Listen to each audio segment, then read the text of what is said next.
التشكيلة الأمثل لوجهة نظري أمام الأهلي عشان نلعبها وإن شاء الله نكسب في النهائي السوبر المصري. تمام. بداية الفيديو يا ريت تدعي إخواتنا في فلسطين وتعمل لي متابعة عشان توصلك كل جديد وكده. تمام. نتكلم على التشكيلة الأمثل ليا بالنسبة لنا. أول حاجة حراسة المرمى محمد عواد. طب ليه مش صبحي؟ صبحي يا معلم هو فوق دماغنا، بس صبحي في الماتشات دي ما بيصدش حاجة. صبحي ده يعمل لك ماتشين كده حلوين كده والباقي كله زفت. فأنا هقول لك يا صبحي لا، صبحي تيجي على جنب. محمد عواد هو اللي بيجيب التفاؤل والخير للزمالك في أي ماتش في النهائي أو في أي دوري عادي. هو إيه بيجيب الخير والتفاؤل لجماهير الزمالك. طيب هنقول ايه؟ بنقول حارس مرمى مين؟ محمد عواد. نتكلم في قلبية الدفاع، هقول لك محمود الونش، محمد اسماعيل. طب فين حسام عبد المجيد؟ حسام المجيد دلوقتي في الماتشات الأخيرة بقى زفت، وأما واجه الأهلي في السوبر المصري في الدوري المصري في الواجهة التاسعة كان زفت يعني. أقول لك إيه يعني، كان وحش. وهو في انباء ان هو هيروح الاهلي يروح يتنيل على عينه.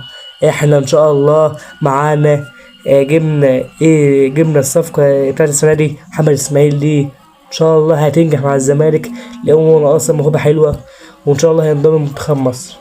يبقى احنا كده برضه محمود ونش برضه رجع برضه لمستواه.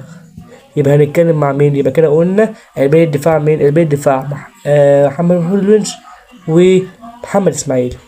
نتكلم من ناحيتين. عندك عمر جابر ودي مفروغ منها. عمر جابر اللي كان جاب لنا السوبر المصري لما مصر مارس شاطها. تمام. والناحية التانية أحمد فتوح أصلا مكانش بيجيب سيرته. لا، أحمد فتوح في الماتشات دي خلاص هو وصل لو رجع بمستواه خلاص. وأحمد فتوح كان عامل ماتش حلو أمام بيراميدز في الماتش اللي فات يعني. فأنا هقول أحمد فتوح معانا. تمام. واللي اللي بعده مين؟ هيبقى محمد شحاتة. ليه محمد شحاتة؟ محمد شحاتة ايه؟ الموسم ده كويس بس لولا العين. لما كسبنا سيراميكا في أول ماتش في الدوري، لما جاب كورة من نص الملعب اتحسد بعدها اتصاب، لسه راجع وبرضه الحمد لله في نفس مستواه، فده شيء ايه كويس نتفائل منه. نيجي بقى اللي جنبه مين؟ جنبه أحمد ربيع، اللي هو اللي جاي من البنك الأهلي في الصفقة السنة دي. أحمد ربيع ومحمد شحاتة بالنسبة لي هم ما شاء الله هم كويسين يعني مش وحشين. أي نعم، من عبد الله السعيد خلاص ما عادش زي الأول خلاص،